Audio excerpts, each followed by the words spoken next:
What if I told you that buried deep in your childhood memories lies the exact blueprint for your life's purpose? And what if the reason you feel lost, anxious, or unfulfilled right now is because you've stopped listening to a voice that's been trying to guide you since you were 5 years old? Today, we're diving into groundbreaking insights about finding your true purpose. What I'm about to share will completely change how you think about your career, your relationships, and your entire life trajectory. Stay with me, because by the end of this video, you'll understand why some people seem magnetically drawn to success while others wander aimlessly for decades. Here's a fact that will blow your mind: your DNA has never existed before in the entire history of the universe, and it will never exist again. You are literally a one-time phenomenon. But here's the problem: most of us waste this uniqueness. We spend our lives trying to fit into boxes that were designed for someone else. We chase careers our parents wanted, follow paths that look good on social media, or pursue goals that society tells us are successful. Being a human being is not easy. Unlike animals, we're not born with a clear direction. A lion knows it's a lion. A bird knows it's meant to fly. But you? You wake up and face 12 different possible paths, and nobody's giving you a map. Your parents might guide you. Your teachers might suggest something. But ultimately, you're on your own. And this creates a massive problem. When you don't have a sense of purpose, when you don't have that internal compass, you end up lost at sea. You're distracted by everything. Social media, other people's opinions, society's expectations. But here's what changes everything. When you find your life's purpose, when you discover your unique direction, suddenly everything clicks into place. You wake up with clarity. You have focus.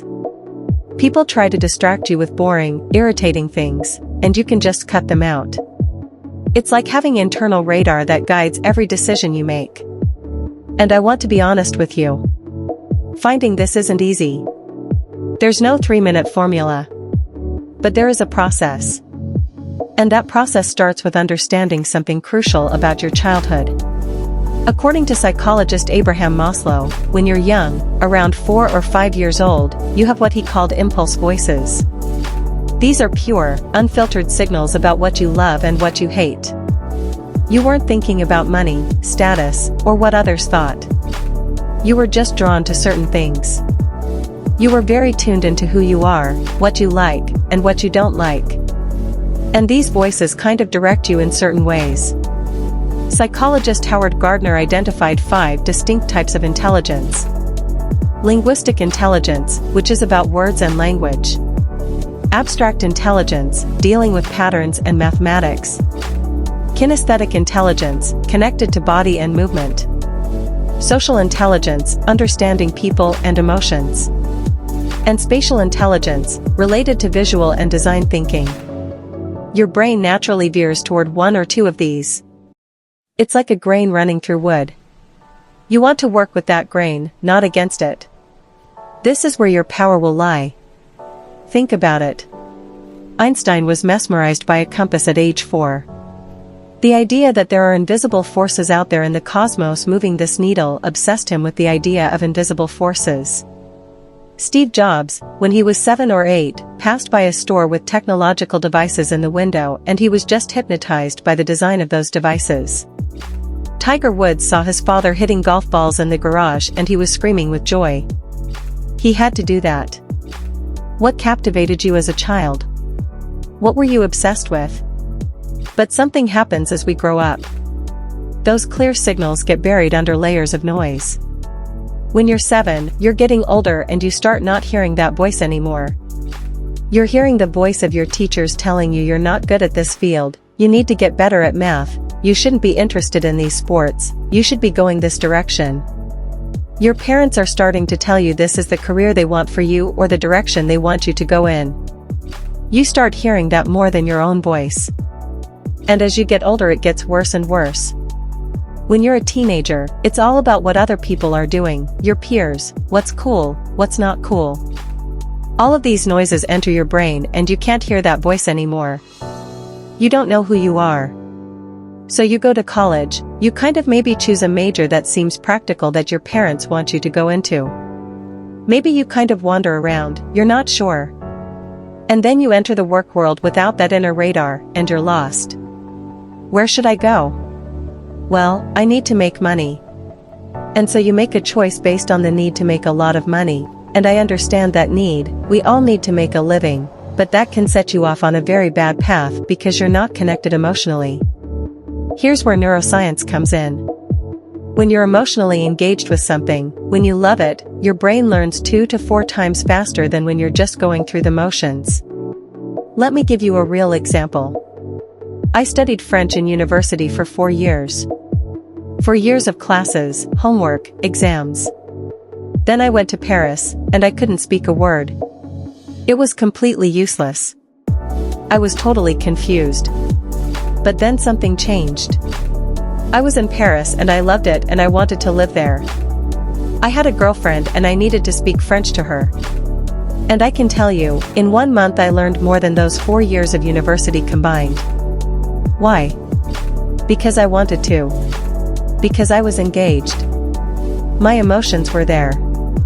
It was like I had to survive to learn French.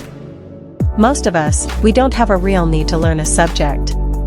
We're half paying attention. But when you find that thing that really connects to you, you're paying deep attention. Your emotions are engaged. You're learning at a much faster rate. When you find your life's task, your true purpose, everything changes. You wake up with direction. Distractions bounce off you. Boring tasks become bearable because you see how they connect to your larger mission. You're not just disciplined, you're driven. Think of purpose as an internal compass. Without it, you're lost at sea, tossed by every wave. With it, you can navigate through storms because you know where you're heading. This doesn't mean you have a rigid plan. It means you have a direction. You can experiment, try different things, even fail, but you're always moving towards something meaningful. It gives you an overall framework instead of chaos, confusion, social media, the internet pulling you in 12 different directions. You're lost at sea. It gives you a very important sense of direction. If you reach 30 without finding your direction, panic sets in. You might make desperate choices based purely on money or status. When you get to 40, when you get to 50, it gets more and more difficult. And it's very sad if you wasted that seed of uniqueness. But here's the truth, it's never too late. The key is going back, doing what I call archaeology of the self, digging through your past to find those bones, those early signals of what you were meant to do. Here's a critical distinction that changes everything, the real sublime versus the false sublime. The real sublime is a transcendent experience that comes from within. It's connecting deeply with your work, experiencing flow states, feeling part of something larger than yourself. The human brain is wired for these experiences, wired for transcendental experiences that take us out of the narrow little realm that we live in. Because we're aware of our death as the only animal truly conscious of its own mortality, and it frightens us.